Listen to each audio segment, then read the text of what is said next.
Previously, the Prime Minister can give all sorts of excuses that he was not involved and this is basically some cash flow problem in 1MDB that is a concern of the 1MDB's management. With the production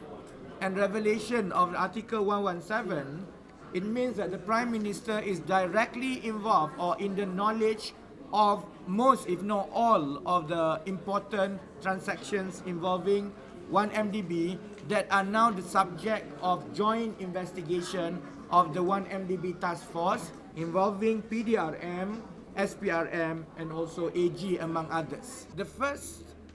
loan that 1MDB had taken, the 6 billion loan in 2009, was in fact guaranteed by government. So any subsequent decisions would have had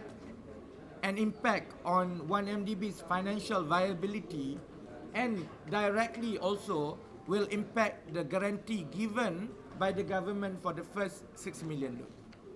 On top of that, the 6 billion bonds that was guaranteed by government in 2009,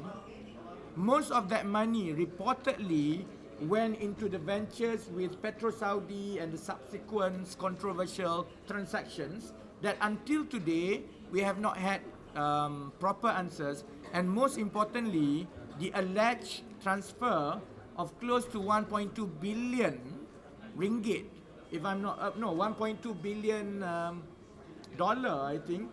that went into Jolo's accounts actually were taken from the first tranche of the 6 billion of the bond that was guaranteed by government, which means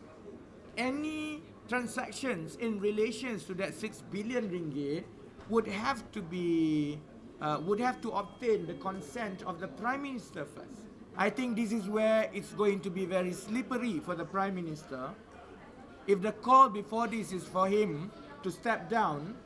and step down gracefully and retire, I don't think he can step down and retire gracefully after this, because if there is any element of criminal fraud,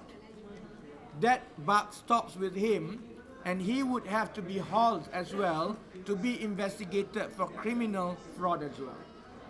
So the stake is much higher for Datuk Seri Najib now, because it is no longer a question of political jostling in UMNO, it is a question of criminal investigation against him.